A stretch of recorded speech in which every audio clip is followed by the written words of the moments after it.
My mission is simple, to make you money. I'm here to level the playing field for all investors.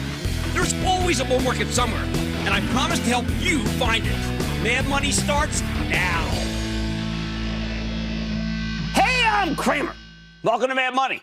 Welcome to Cramerica. I'll be one to make friends. I'm just trying to make you some money. My job is not just to entertain you, but to educate and teach you, so call me at 1-800-743-CNBC or tweet me at Jim Cramer. It's all about the mask. And no, I'm not talking about the Jim Carrey movie yet. President Trump has started promoting mask wearing on Twitter, a major shift. And almost immediately, the stocks that benefit from a reopened economy roared higher today. And that's how the stodgy Dow Jones Industrial Average gained 160 points, outperforming the S&P 500, which advanced 0.17%, but trouncing the NASDAQ, the non-mask wearing NASDAQ, 0.81%. The Cramer COVID-19 index is out. The recovery stocks are in, at least for today. Now, look, if all that seems crazy, you just haven't been paying attention to the news. Our country has the worst coronavirus outbreak on Earth, in part because we turned wearing a mask into a culture war issue with disastrous consequences. But that may have changed last night. That's when the president tweeted a stark black and white picture of himself wearing a face mask with the explanation, quote, "Many people say that it's patriotic to wear a face mask when you can't social distance. There is nobody more patriotic than me, your favorite president," end quote.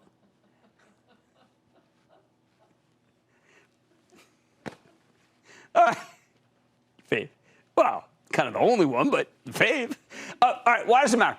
Because President Trump's been the de facto leader of the anti-mask faction. That's why.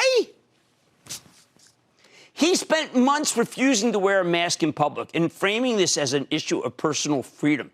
That emboldened a lot of people to take ridiculous stands against mask mandates, invoking, of all things, the First Amendment. Yeah, the Founding Fathers had this in mind when they came up with it. Yeah.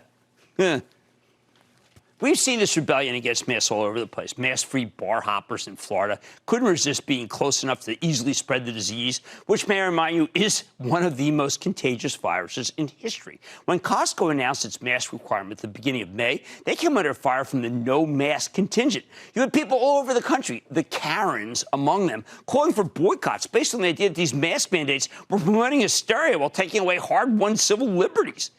Basically, the critics assumed that taking the pandemic seriously would be bad for business. But in reality, taking it seriously is what lets you get back to normal. Just look at the rest of the world. This never should have been a culture war issue. Costco is simply taking its cue from the CDC. If we can get enough people wearing masks, we can stop the virus from spreading. We'd be in much better shape right now if everyone just listened to the public health experts.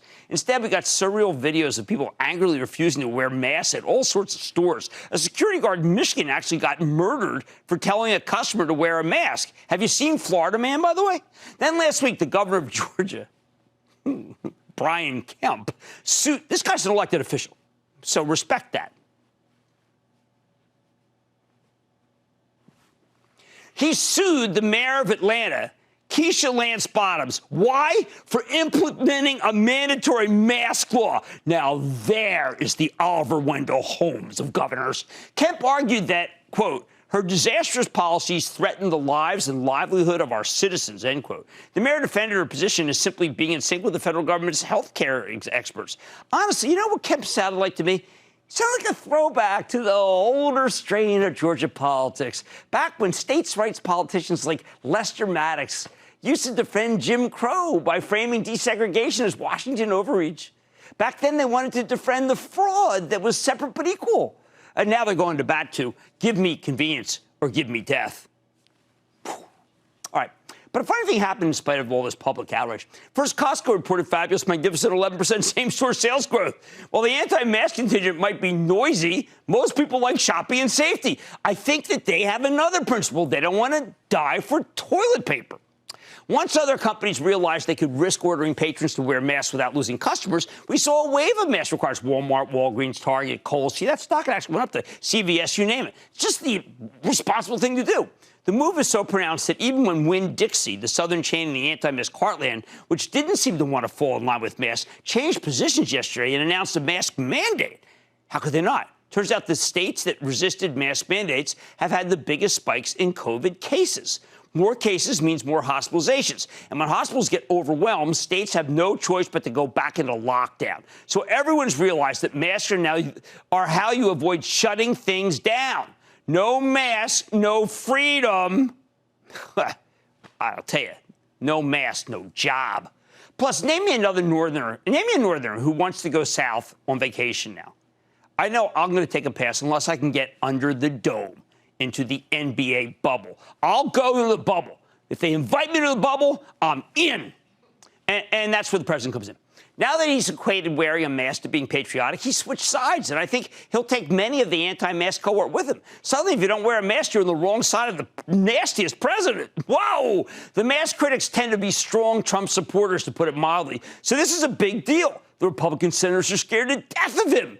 There'll be converts now, too. And he'll be a nice president.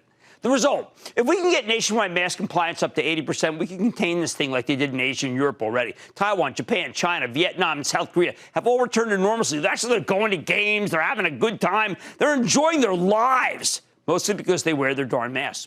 As Mark Benioff, CEO of Salesforce, told us when he helped unveil a $1 million contest for young people to design a more enticing mask, we can crush COVID in 3 weeks if everybody covers their face. Maybe he's being hyperbolic, but there are plenty of informed public health officials who agree.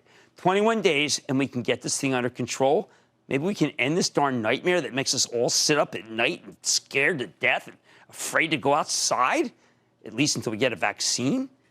I wish the president had come around to masks sooner, but never. It's better late than never.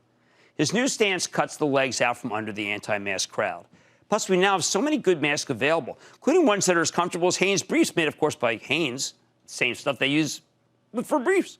Throw in the possibility of another stimulus package coming in. It's no wonder we got a continuation of last week's rally in the recovery stocks. Mostly the two-thirds of the S&P 500 is still down for the year. And that's how you get the lagging retailers to run. It's how you get an increase in oil prices aided by a weaker dollar. The rise in crude, coupled with Chevron's acquisition of Noble Energy for next to nothing, has put a bottom under the oils. It's partially at Chevron and Pioneer if you want those stocks. It's why the bank stocks can charge ahead, or about two of the most COVID-sensitive stocks around, Disney and Starbucks. Yeah, they rallied nicely. Coca-Cola reported this morning. People took heart that the quarter improved as it went on. As America reopened, China's turning positive, moved Pepsi up too. Even lowly warm Foot Locker managed to run in sync with VF Corp, Nike, and PVH, the stocks that are viewed as being shopping stocks. Now, how long can this rally in the recovery stocks continue? Look, if the president presses his pro-mask bet, I think this stops being a culture war issue, and America can finally get its act together. We won't have to hang on every word from the Journal of the American Medical Association or the Lancet about some phase 1 vaccine trial that may never amount to anything.